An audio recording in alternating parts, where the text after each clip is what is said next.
Well, Your Excellency, I would have gladly ceded my time. That was just a fabulous presentation. Thank you so much.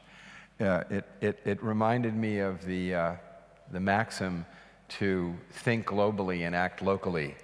And I'm really sad to say that presently, my country, we have a lot of very local thinking and very global acting. So it's going to be extremely important that middle power countries like beginning in Middleburg, come back to their leadership role, because the modern world largely began here with local leaders like yourself, sir, who came together in this region just a few hundred years ago and said, let's do a new way of thinking, a new way of business, a new way of living.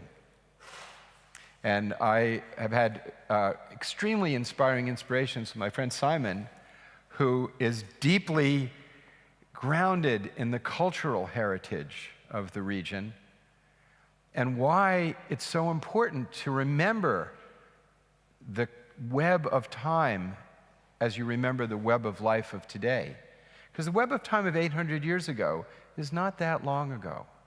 People were not that different than we are. I mean, they lived differently, but they were not a different species. What were the issues that they were dealing with? And what happened here really in the 15th, 16th, 17th, and 18th centuries changed the world, completely changed the world. Let's go back to the 16th century. What were people thinking about? What was going on? What was going on was the dominance, the total dominance of the world of the institution of the Catholic Church.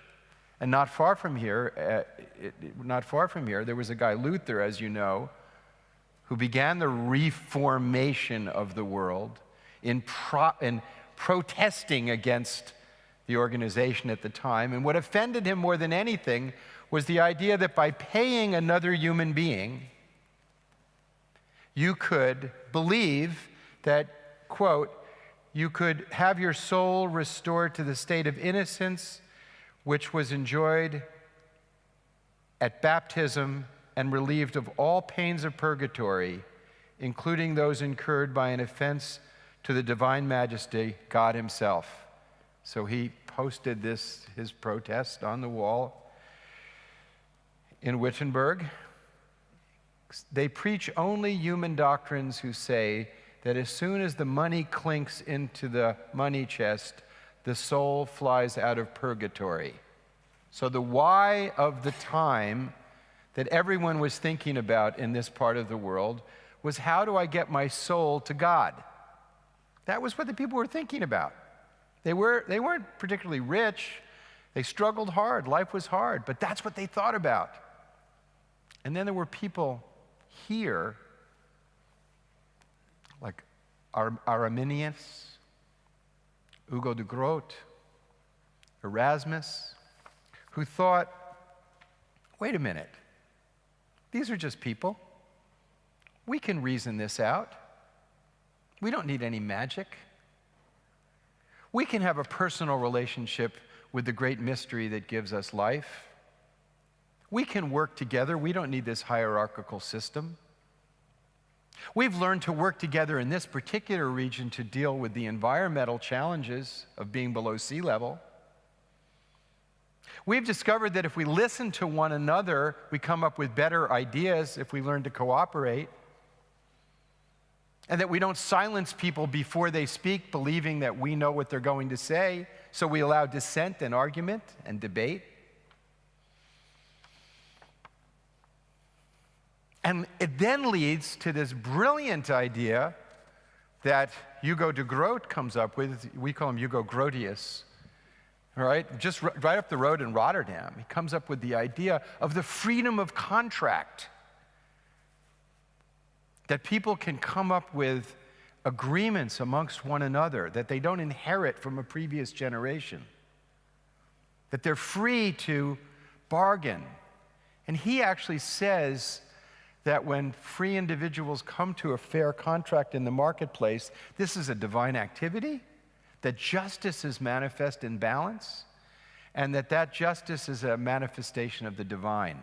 And therefore, the commercial endeavor is as important as the monk in a monastery praying to God for purposes of the soul's transcendence of space and time and union with the divine mystery. In other words, the marketplace becomes equal to the monastery for the purposes of the why of that time. The why of that time was the liberation of the soul. And out of that energy that's released, the limited liability corporation, where people cooperate with risks and benefits, the emergence of a culture of commerce and engagement and openness and creativity takes place here in this area. For better or for worse, the limited liability corporation is the model with which business is done today. And where are we today, though? It seems to me that the global challenge of every human being on the planet remains: why? Why are we here? Where did we come from? Where are we going? That's always the perennial question.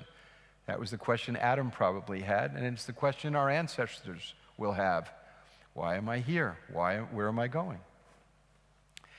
And at the time when Middleburg and this area was the idea-generating center for the world, the why of business was the liberation of the soul. Now we have a much more utilitarian why, but it's still based, as Your Excellency pointed out, on values.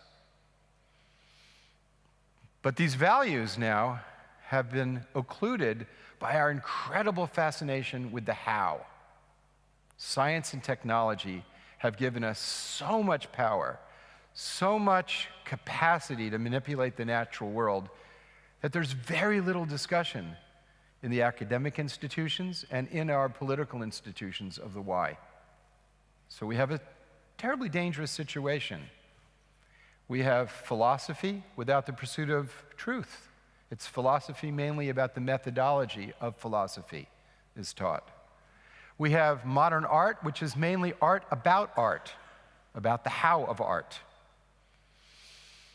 We have law without justice.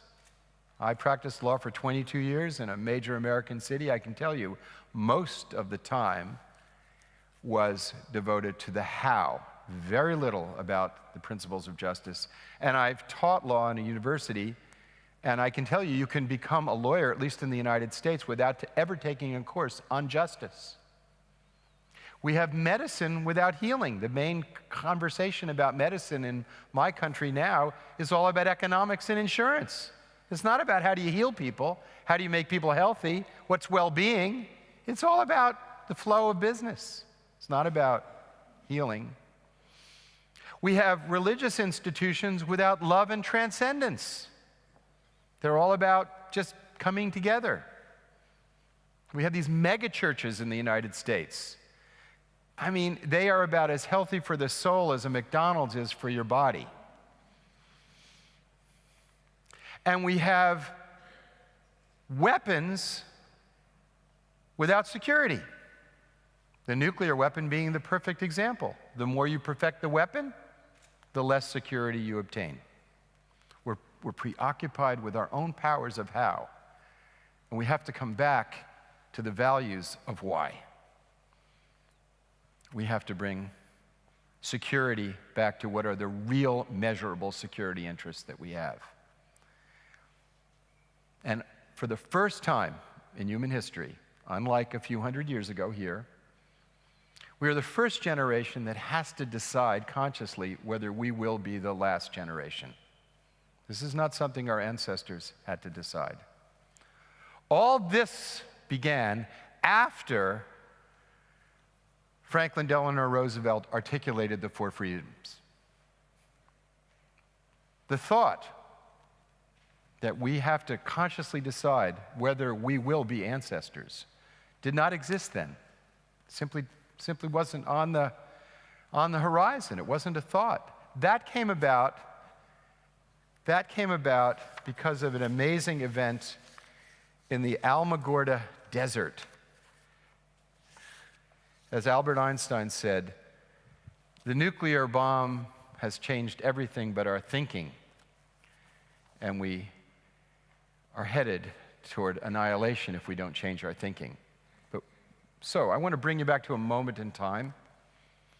5:29 a.m., July 16th, 1945, the first atom bomb was tested in a portion of a bleak, barren Alamogordo bombing range in the New Mexico desert, chillingly named Jornada de Muerte, Journey of Death.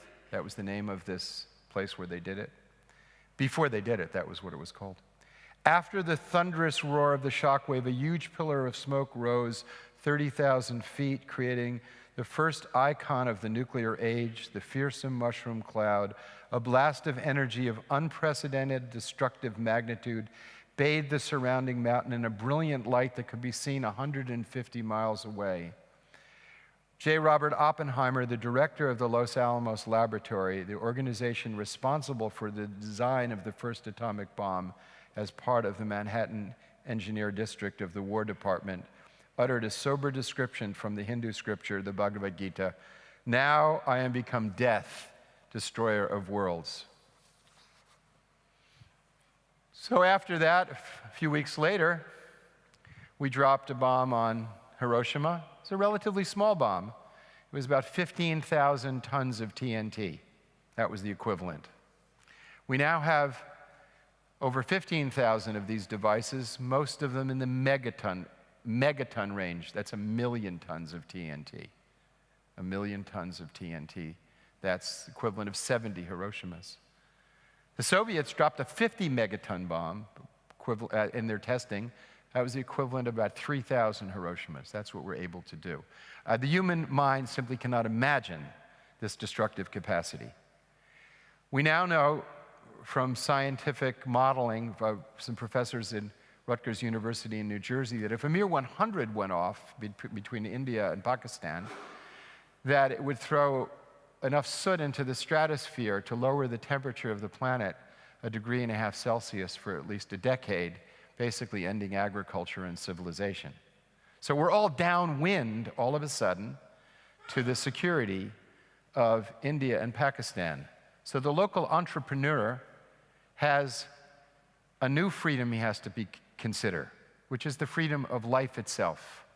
Because what has happened now is every local issue in India and Pakistan has now become a global issue. The human family, the web of life, has come so closely together. And it's largely because of this amazing process of globalization, which began here. See, when the United States first built the nuclear bomb, we thought, oh, we could keep it to ourselves, and no one else will get it. How naive was that? We didn't understand that ideas and science don't carry passports, just like pandemic diseases don't carry passports. And just like commerce no longer carries passports, just like the multinational corporation no longer carries passports, just like the East Indies Corporation went global from right here. People said, we will come together here and go global. So the scientific endeavor in the pursuit of the security of one state has now become an existential global problem that affects every single human being on the planet. So we are today subject to the security of a computer in Pakistan, ensuring that what appears to be a nuclear launch from India is just a kid hacking. Then they have very little time to determine whether that's a hack or a real threat. In the Cuban Missile Crisis, where the world almost destroyed itself, or not the world almost destroyed itself, where the Soviet Union and the United States almost destroyed the world because people here didn't play in that game. We had 13 days. In September of 1983, the computers in the then Soviet Union showed a full-scale American launch. A full-scale American launch. And there was one man who saved the world, and every human life since him is beholden to his courage and his choice. His name was Stanislav Petrov, very broken man. He was a very sad man. He was an alcoholic. He's been through alcoholism. He lost his wife to cancer. He grew up, his family put him in the Soviet military when he was 17. But there was one moment in time when the computers showed a full-scale American launch in September of 1983, and he was the man on watch, and he knew that if he'd passed the information up the command and control, that they would have launched 11,000 nuclear warheads to the United States, and everybody in this town would be dead.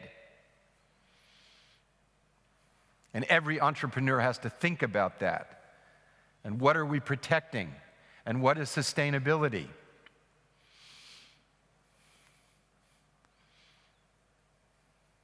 I bought my gas the other day at a Russian concession, Lukoil. I was driving a car made in Japan. When my computer went on the blink the other day, I was on the phone with a kid in Bangalore. And the money for these goods and services was borrowed from China. So why are we pointing these nuclear weapons at each other when this is the reality of the world we live in? So Stanislav Petrov didn't pass it up the command and control because I interviewed him for a Norwegian documentary, and he said, God didn't want me to end the world, and I was a computer engineer, and I knew computers make mistakes. And then he said, and my superiors didn't know whether to reward me or to punish me for violating my protocols, but what bothered them more than anything was that I believed in God. Because the why of the Soviet state was very much against the belief in God. That was very important for them. I'm going to show you a little bit of a video of that a friend of mine, Dr. William Perry, who is the former Secretary of Defense of the United States, made. Because he also was awakened one night at 3:15 in the morning and told there was a Soviet launch against us. And he checked on it, and decided that it wasn't. But there was a moment where he knew that there was about 8 minutes to decide whether the human experiment would continue. Because the weapons were on launch on warning then, that you use them before you get hit with the first volley.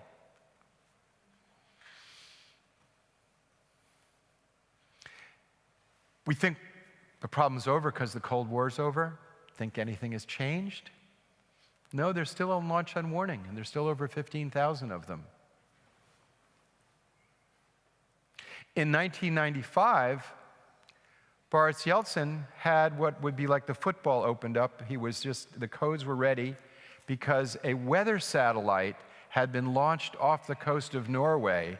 The Norwegians had told the Russians they were going to do it, but it didn't get passed up the command and control.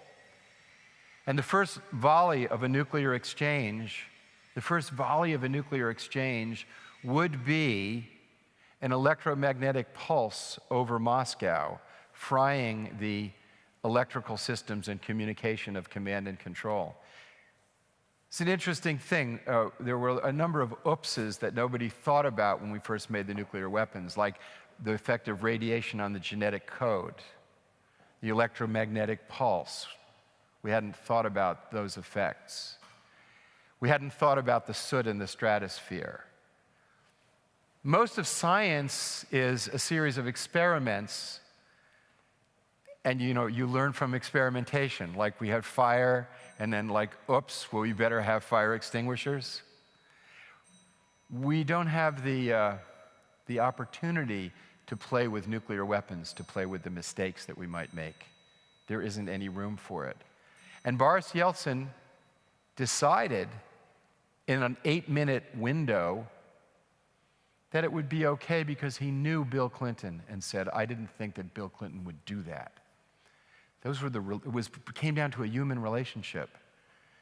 At this moment, those human relationships are not that good. They're certainly not that good between India and Pakistan. And I'm not exactly sure what the relationship is between the president of my country and the Russians. It remains to be seen. I don't know what the bromance is or whether, we just don't know.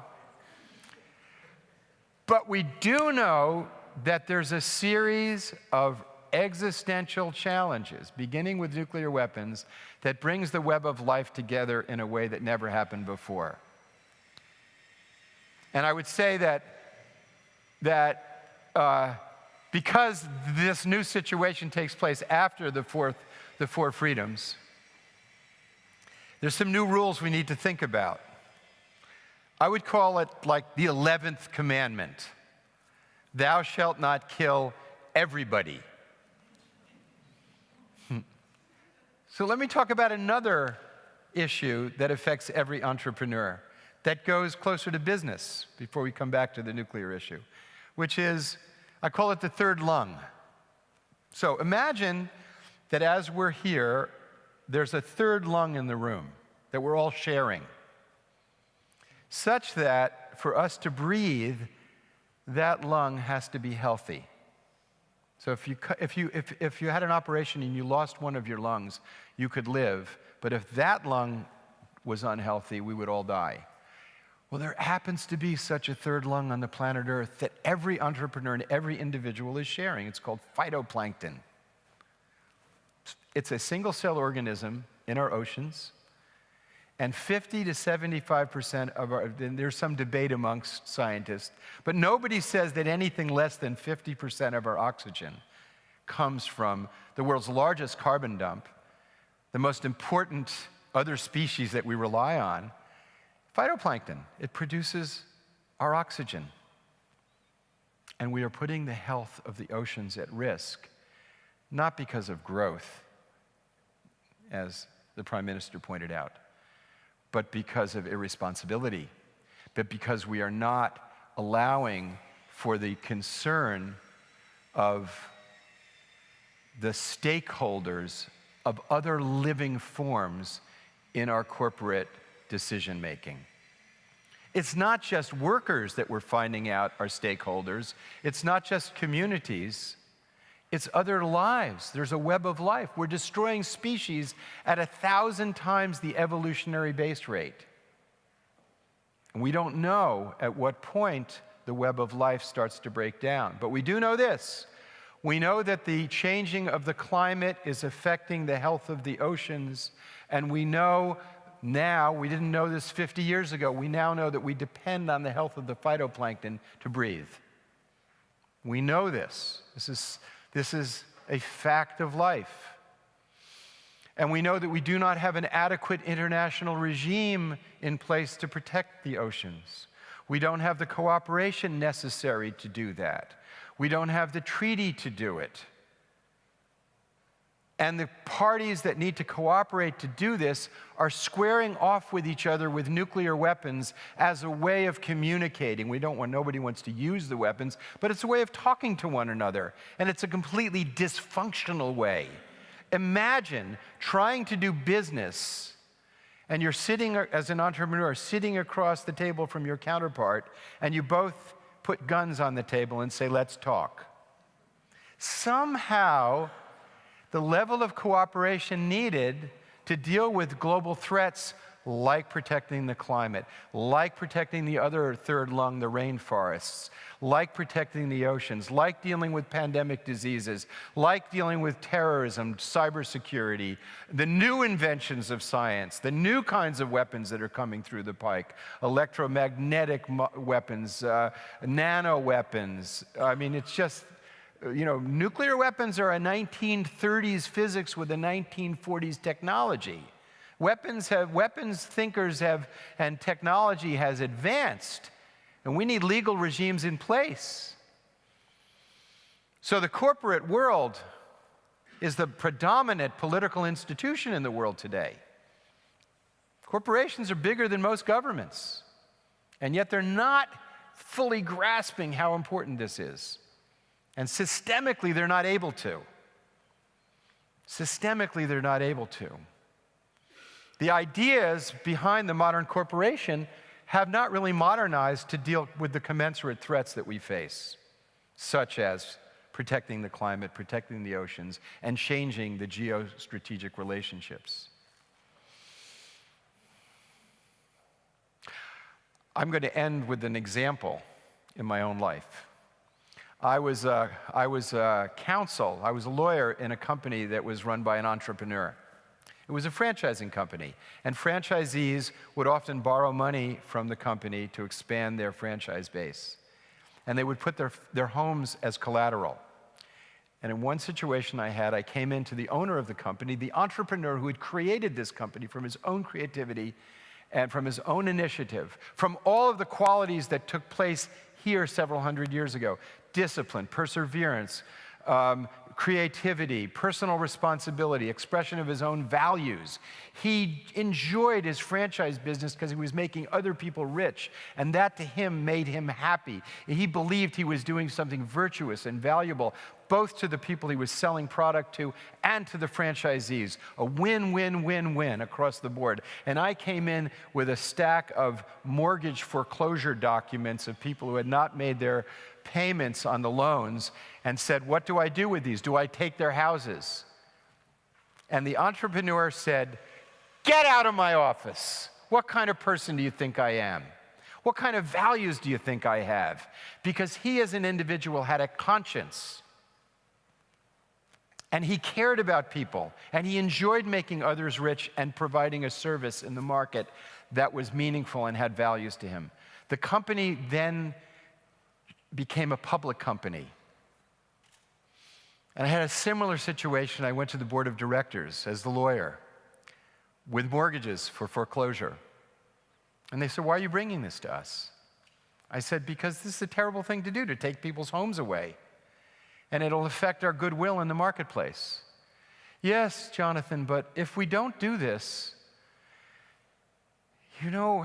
we could be liable to stockholders suing us for impairing their value and bringing into considerations other than stockholder value. And we have a fiduciary duty to the market to increase stockholder value. We don't have a fiduciary duty to them. We have a legal duty to them. And our legal duty is what we have to fulfill. We are a de jure, a legal entity. So I say these points of bringing in stakeholder values into the market considerations has to become a de jure consideration, a legal consideration, that we need a new conversation about the legal structure of the corporation. We need a new conversation about what is a real threat and what is an artificial threat. I would say nuclear weapons are not a real threat. They are something that they do not provide security. They can't be used against countries that have them. It's suicidal. They're of no use against terrorists. And you can't use them against countries that don't have them. And you here should be proud that your country is the only NATO country that came this week to the negotiations at the United Nations on a treaty to prohibit and eliminate nuclear weapons. Blanked out of the international media. One of the most important conversations on the planet ever to take place. Because as you know, biological weapons have been banned by treaty, and chemical weapons have been banned by treaty. Where we are today is 15,000 of these hanging over our heads. And imagine if the Biological Weapons Convention said, no country can use smallpox or polio as a weapon, but we will allow 9 countries to use the plague as a weapon for international security. We would say that's absurd. It flies in the face of any sense of reason or values. But that's precisely the situation we have in the world with nuclear weapons. And I think that the people of Holland, you should be really proud that your country is participating in this discussion. And I think one of the reasons is because you have leadership here that understands that the world that we're going to live in the future has to be based on the very values that were expressed in business that began here in Middleburg and Rotterdam and this area a few hundred years ago. A sense of, people just you don't know how important that conversation was here. It was a sense of personal expression of values, the highest values, only obtainable through cooperation. And this is what the world needs today. Maybe they came to that conclusion because they were dealing with an environmental threat because you're below sea level and you had to work together to deal with the rising tides. What does the world have to deal with today? Maybe it's because you came together because there was the perception of external conflict with the Catholic world.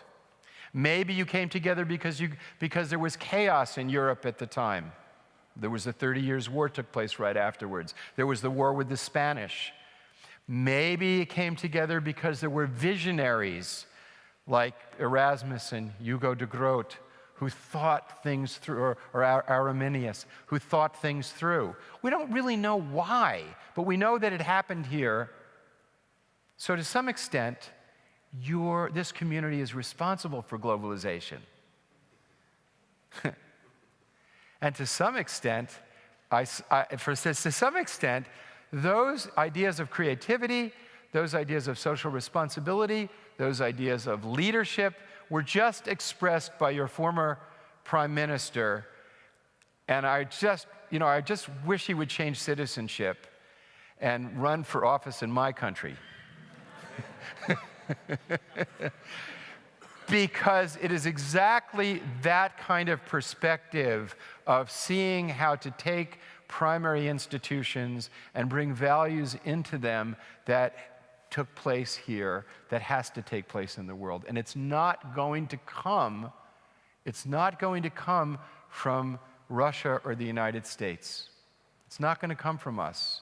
In the security field, the debate is distorted as follows.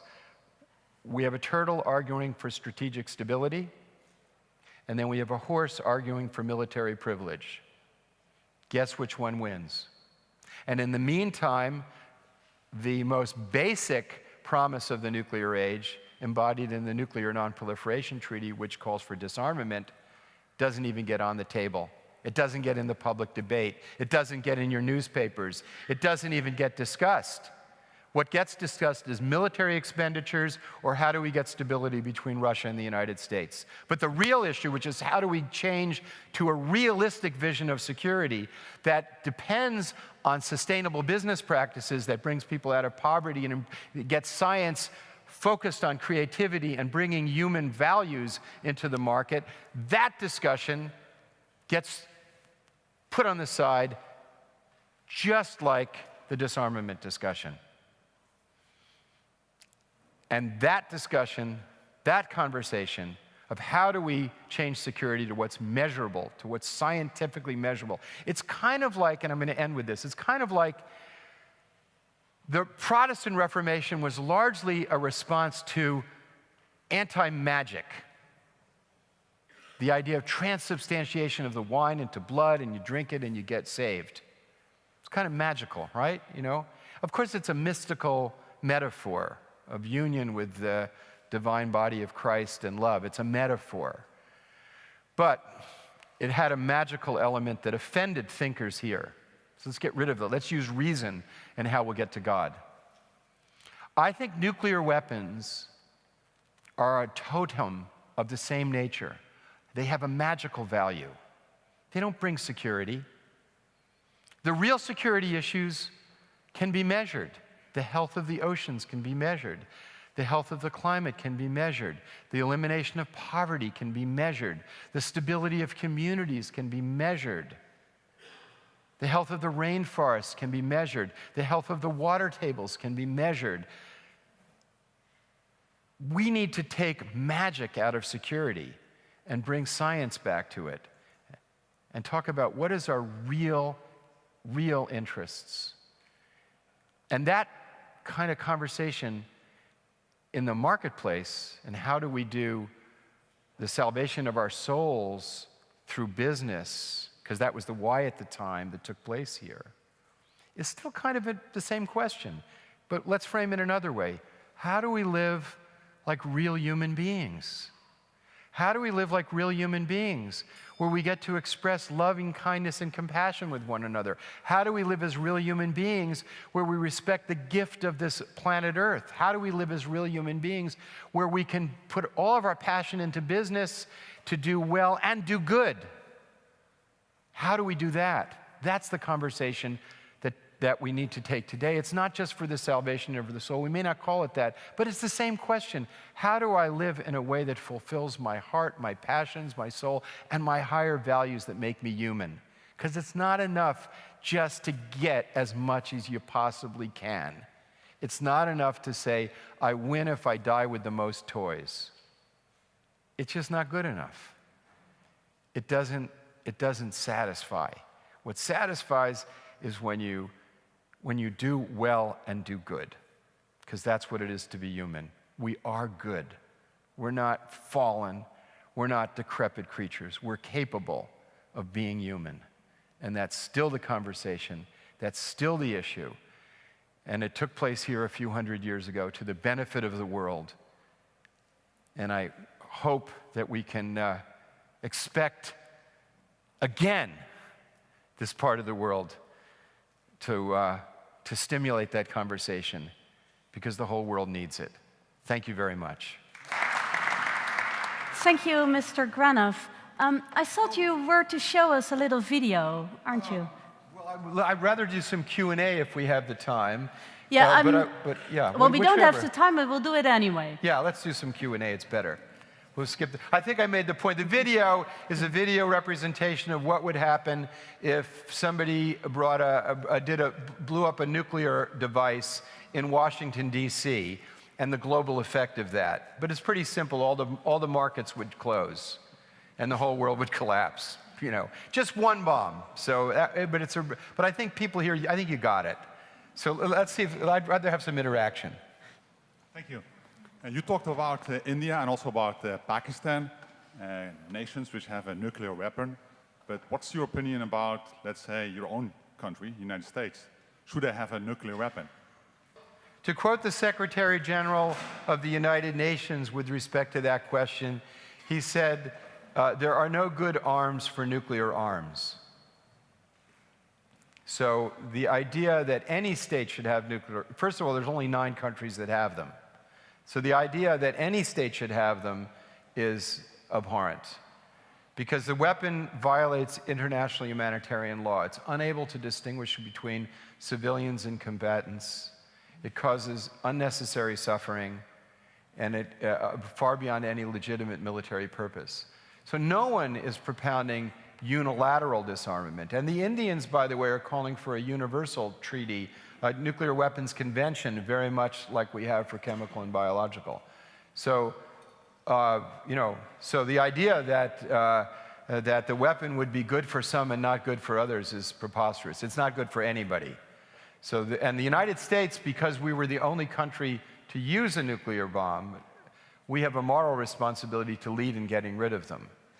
And the president said that we need them until people come to their sanity. Well, if there's any soundbite we want here, President Trump, why don't you lead the world in coming to sanity? Ronald Reagan tried to do it. Now's the time to do it. I agree with your compliments to our former Prime Minister about maybe he should go for office. But the trouble is usually if you're in the power, because like when he was in the power, you're apparently too much part of the system. So especially sometimes it needs some time to open your eyes, because what I hear him say today is more or less what the party of the animals program is, more or less. And I do miss some of his influence on the program of his own party. So I would suggest that you tomorrow together go to The Hague and make it happen here now in our new governmental system. I mean, now is the chance, and you have the influence. So please do so. That's my question to you. I'll be going to the foreign ministry on Tuesday, but I would go with His Excellency anytime, anywhere. But I do want, in all defense, point out that there were a lot of good things that happened during his presidency. And I think one of the points that he made was the Sustainable Development Goals were created, and those really are a real human security agenda. If you look at, and I urge everyone to look at those Sustainable Development Goals, because they sort of drill down to the local and global level. And they really are an attempt to shift the agenda from one of, oh, this is really amazing. I was recently, I'm the UN representative of this organization that has a yearly summit of the Nobel Peace Laureates. And we had a summit in Bogota, Colombia, where they've just suffered from a terrible 50 years of civil war. You know, 8 million people in a relatively small country displaced, 300,000 killed, maybe 1 million maimed and injured. I mean, the whole country's traumatized. And the president of the country said that, and he's ending the civil war. He's ending it. And he said that I'm committed to moving my country from a model of fear to a model of love. Now, that's really bold for a head of state to say that. But I was sitting there thinking, you know, anytime the countries go to war, and even in the Civil War, all of the military people invoke love of country, love of family, love of this, love of your religion, love of your race, love of something to go and kill. But when those of us who really care about peace talk about what we love, they call us idealists and unrealistic. So I say, spare me the realism who think we can continue business as usual and fry the planet. Spare me the realism of people who say we can continue to rely on nuclear weapons, on launch on warning status for our security. Spare me the realism that says it's acceptable that billions of people can live in abject poverty. Spare me that realism. And let me follow those who believe that we can love each other and that we have to strive for that. And I think that your former prime minister, in the values that he expressed, his whole speech was completely positive. Mine was kind of negative positive. His was, you know, was just all plus. Mine was more binary, you know. But all of the values that he expressed really come down to loving one another and loving the planet. And I think that conversation, I'm going to close with this. I was at a meeting with Juan Somovia, who was just been the president of the ILO several years ago. And he said, it was a small luncheon. I was practicing law at the time. And you know, part-time doing advocacy work. And he said,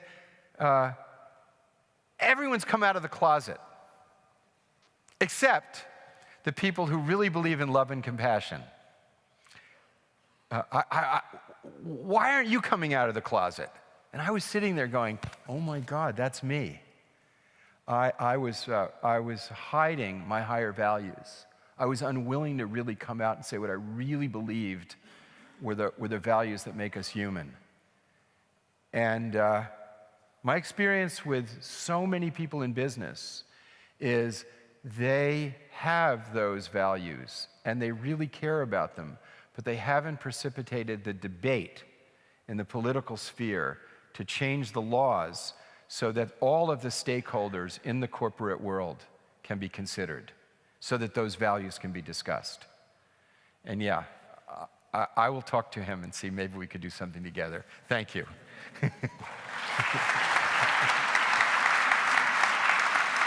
Thank you very much.